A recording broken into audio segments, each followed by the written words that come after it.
Hello दोस्तों, आप सभी का फिर से स्वागत है मेरे चैनल ये जीवन है। और इस चैनल पर मैं आपके लिए लेकर आती हूँ आपके ही जीवन से जुड़ी कहानियाँ जो आपने अपने आसपास घटित होते देखी होंगी।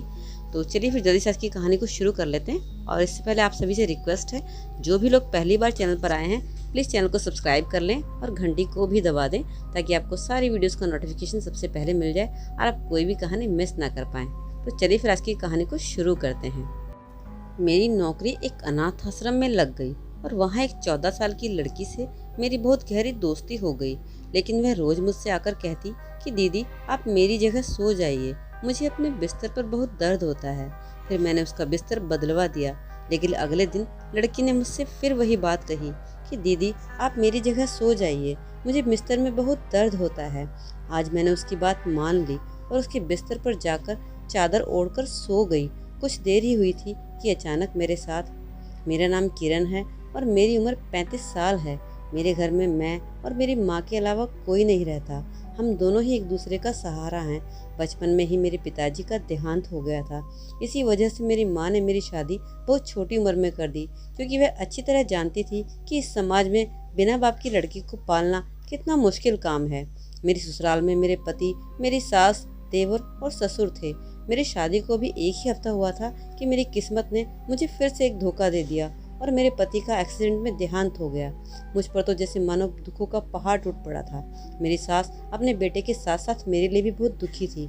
मेरे सास ससुर ने मिलकर यह फैसला किया कि हम इसकी शादी अपने छोटे बेटे से करा देते हैं। लेकिन यह जानकर मुझे बहुत दुख हुआ, क्योंकि मैं अब शादी नहीं करना चाहती थी।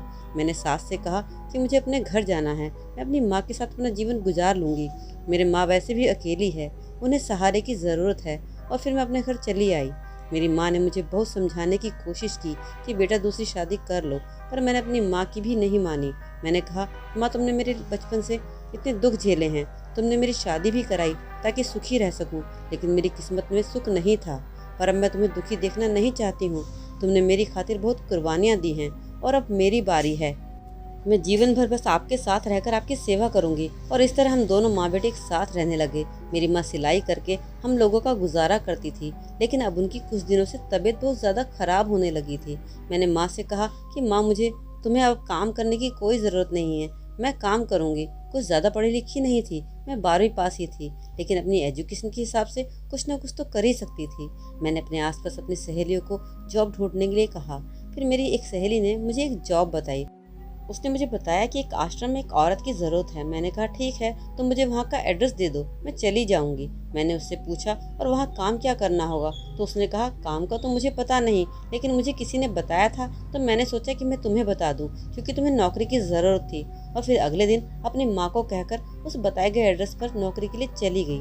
मैं वहाँ पहुँची तो मैंने देखा एक बड़ा सा घर था, जिसमें बहुत से बच्चे ग्राउंड में खेल रहे थे।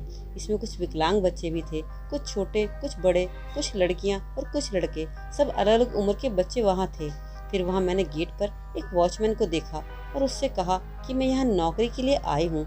और फिर मुझे वॉचमैन ने अंदर भेज दिया। अंदर एक बड़ा सा कमरा था जहाँ एक मैडम बैठी हुई थी। मैं सीधा उनके कमरे में गई। उन्होंने मुस्कुरा कर मेरा स्वागत किया। मैंने कहा कि मैं यहाँ नौकरी के लिए आई हूँ। मैडम ने मुझसे मेरी पढ़ाई और कुछ ज़रूरी बातों के बारे में पूछा। मैंने उनकी सारी बातों का जवाब दे दिया। उन्होंने कहा कि यहाँ पर आया की जगह खाली है, तुम्हें बच्चों को संभालना होगा, उन्हें खाना खिलाना होगा और उनके कुछ छोटे मोटे काम करने होंगे। मैंने कहा ठीक है, मैं काम कर लूँगी। उन्होंने मुझे कहा कि कल से फिर तुम ड्यूटी पर आ जाना, लेकिन यहाँ काम करने की एक शर्त है। मैंने हैरानी से पूछा कि शर्त कैसी? तो उन्होंने कहा कि हमारे यहाँ जितनी भी औरतें काम करती हैं उन्हें यहीं रुकना होता है, बस वे संडे को ही अपने घर जा सकती हैं। मुझे उनकी बात सुनकर अपनी माँ का ख्याल आया कि मेरी माँ मेरे बिना अकेले कैसे रहेगी। मैंने मैडम से कहा कि मैडम क्या रोज़ाना आना ज़रूरी है? मैं रोज़ नहीं आ सकती हूँ। तो उन्होंने कहा कि यहाँ बच्चों को हर समय देखभाल की ज़रूरत होती है, इसलिए हम उन्हीं औरतों को यहाँ काम पर रखते हैं जो यहाँ 24 घंटे काम कर सकें, और बस एक संडे की छुट्टी उन्हें दी जाती है। और फिर मैंने पूछा कि मैडम मुझे यहाँ काम क्या करना होगा? तो उन्होंने बताया कि मुझे यहाँ रुकना होगा और बच्चों की देखभाल करनी होगी, उन्हें खाना खिलाना होगा। मैंने उनकी सारी बातें सुनी और मैं अपने घर लौट आई। मैंने मैडम को कोई जवाब नहीं दिया, इसलिए क्योंकि मुझे माँ की फिक्र भी थी और मैं माँ से बात भी करना चाहती थी। मैं घर लौटी तो माँ ने मुझसे पूछा कि बेटी क्या हुआ, नौकरी मिली या नहीं? तो मैंने माँ को वहाँ की सारी बातें बताई। माँ ने कहा अगर तुझे नौकरी पसंद आ रही है और पैसे भी अच्छे मिल रहे हैं तो तू वह नौकरी कर ले। मैंने माँ से कहा कि माँ तुम अकेले कैसे रहोगी? तो माँ ने कहा मैं अपना ख्याल खुद रख लूँगी, तुम मेरी फिक्र मत करो। मैंने कहा माँ तुम खाना कैसे बनाओगी? तो माँ ने कहा कि मैं अपना खाना खुद बना लूँगी। वैसे भी सिलाई वगैरह तो मैं कुछ करती नहीं, पूरा दिन खाली ही तो रहती हूँ, क्या अपने लिए खाना भी नहीं बना सकती? और फिर संडे को तो तू आ ही जाया करेगी ना। मैंने कहा ठीक है, आप अपना ख्याल रखना, दवाई टाइम से लेते रहना। और मैं अपने कमरे में चली गई और फिर मैंने अपना कुछ ज़रूरी सामान पैक किया और सो गई। मुझे सुबह ड्यूटी के लिए निकलना था। अगले दिन सुबह माँ से मिली और अनाथ आश्रम के लिए निकल पड़ी। मैं अनाथ आश्रम पहुँची तो मैडम जी ने मुझे सारा काम समझा दिया और मुझे मेरा कमरा भी दिखा दिया। मैडम ने मुझे बताया कि वहाँ 2 और औरतें तुम्हारे साथ रहेंगी, लेकिन जब वहाँ मैं कमरे में गई तो वह लड़कियाँ वहाँ नहीं थी। मैंने थोड़ा सा आराम किया और फिर मैं बाहर आई तो मुझे वो 2 लड़कियाँ मिली जो यहाँ काम करती थी। उनमें से एक का नाम सविता और एक का नाम आशा था। उन्होंने मुझे अपने बारे में सब बताया और मैंने भी उन्हें अपने बारे में सब बताया और फिर हम लोग बच्चों के साथ खेलने लगे। दोपहर का समय हुआ तो बच्चों के खाने का टाइम हो गया। हम उन्हीं सभी बच्चों को एक कमरे में लेकर गए जहाँ वे खाना खाया करते थे। हमने उन्हें खाना खिलाया। वहाँ एक आंटी आया करती थी जो खाना बनाने का काम करती थी और खाना बनाकर वहाँ से चली जाया करती थी। आशा और सविता का काम बच्चों को पढ़ाना था और मेरा काम बच्चों की देखभाल करना था। दिन भर बच्चे यहाँ खेल में मगन रहते और पढ़ाई भी करते। जब कभी बच्चे थोड़ा बहुत पढ़ने में आनाकानी करते तो उन्हें थोड़ी सी डांट भी देनी पड़ती थी। इस दौरान मैंने नोटिस किया कि यहाँ पर बच्चों का अडॉप्शन बहुत होता है। बहुत सी फैमिली आती हैं और बच्चों को गोद लेकर जाती हैं। इसके साथ साथ वहाँ कुछ नए बच्चे भी रोज़ आया करते थे। उन्हें कुछ आदमी यहाँ लेकर आते थे। मैडम एक बहुत ही नेक काम कर रही थी। यहाँ बच्चों को छत मिल जाती थी और जो अनाथ बच्चे होते थे उन्हें माँ बाप मिल जाते थे। मैडम ने बच्चों के लिए सारी सहूलियत कर रखी थी। किसी भी बच्चे को किसी भी तरह की कोई परेशानी नहीं थी। सब कुछ बहुत अच्छे से चल रहा था। मैडम का स्वभाव बहुत अच्छा था। इसी दौरान वहाँ एक 14 साल की लड़की आई। उसका हाथ खराब था। जब से आई थी कुछ डरी डरी सी रहती थी, ना ही किसी से बात करती थी और ना ही ठीक से खाना खाया करती थी। एक दिन मैंने उसे बड़े प्यार से खाना खिलाया और पूछने की कोशिश की कि तुम इतनी डरी डरी क्यों रहती हो। उसने मेरी बात का कोई जवाब नहीं दिया। मैंने इस तरह से कई दिन तक उससे बात करने की कोशिश की और धीरे धीरे मुझसे कुछ बातें करने लग गई। धीरे धीरे मेरी उससे काफ़ी अच्छी दोस्ती हो गई और वह ज़्यादातर समय मेरे साथ ही गुजारती थी। वैसे तो मैं सभी बच्चों को बहुत प्यार करती थी।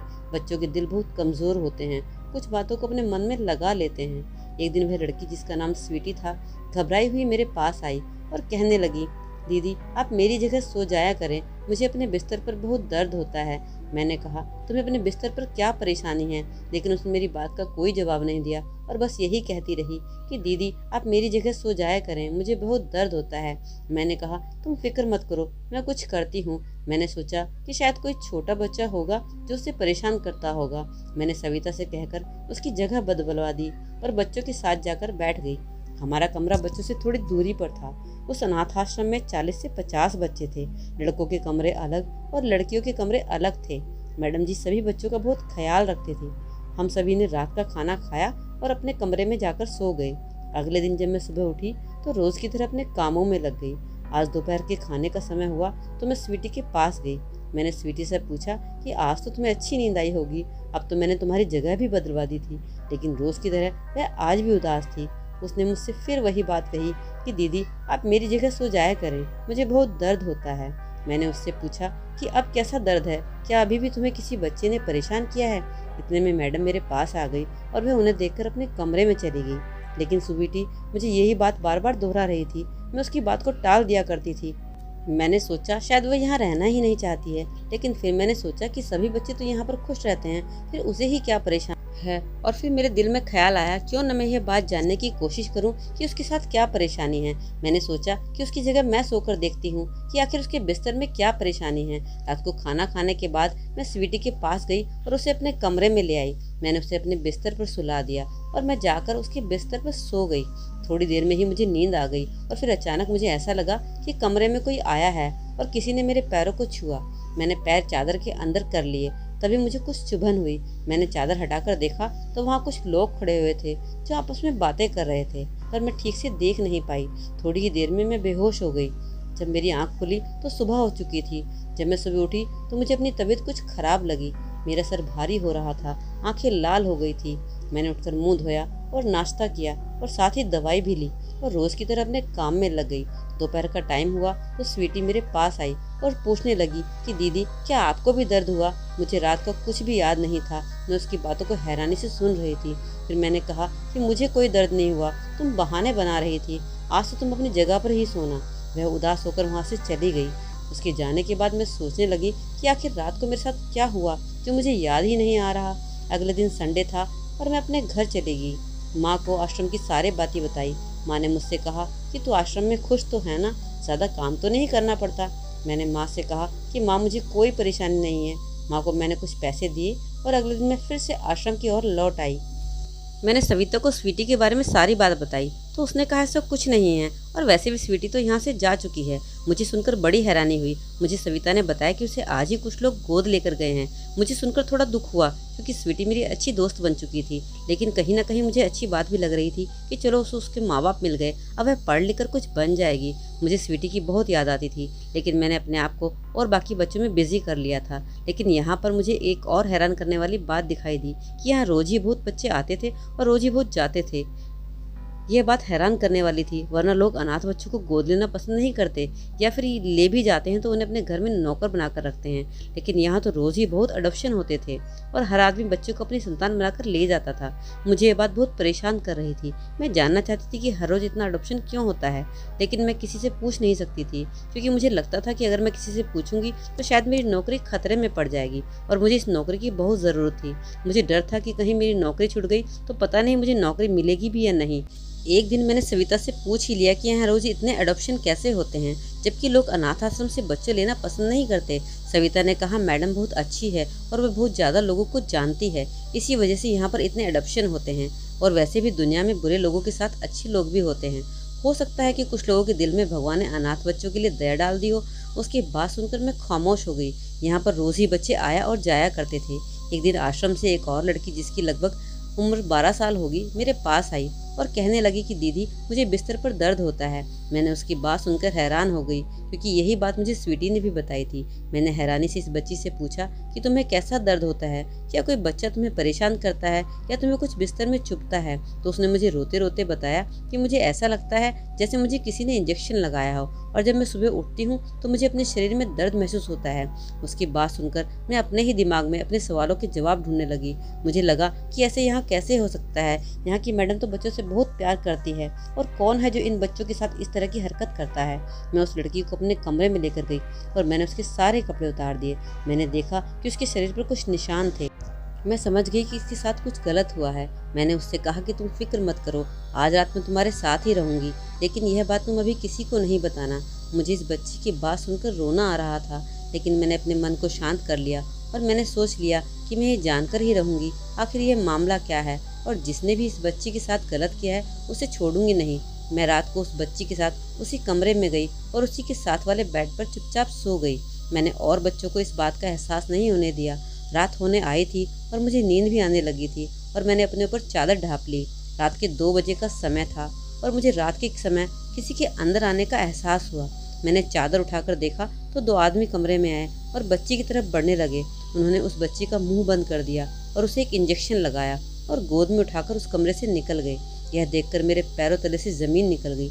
मैं जल्दी जल्दी उठी और उन दोनों आदमी के पीछे जाने लगी। यह दोनों आदमी वही थे जो बच्चों को लेकर आया करते थे। पहले मैंने सोचा कि मैं मैडम को बता देती हूँ, लेकिन जब तक मैं मैडम को जगाती और उन्हें सब कुछ बताती तब तक तो वह लोग निकल जाते, इसलिए मैंने उनका पीछा करना सही समझा। जब मैंने उनका पीछा करते करते बाहर निकली तो मुझे देखकर बड़ी हैरानी हुई। वह दोनों आदमी वॉचमैन से बात कर रहे थे। मैं समझ गई कि वॉचमैन भी इनसे मिला हुआ है। उसने उन आदमियों के लिए दरवाज़ा खोल दिया। मैं समझ गई कि शायद इसमें मैडम का भी हाथ है। उनके जाते ही वॉचमैन ने गेट बंद कर दिया। मैंने पीछे का रास्ता अपनाया और मैं बाहर आ गई।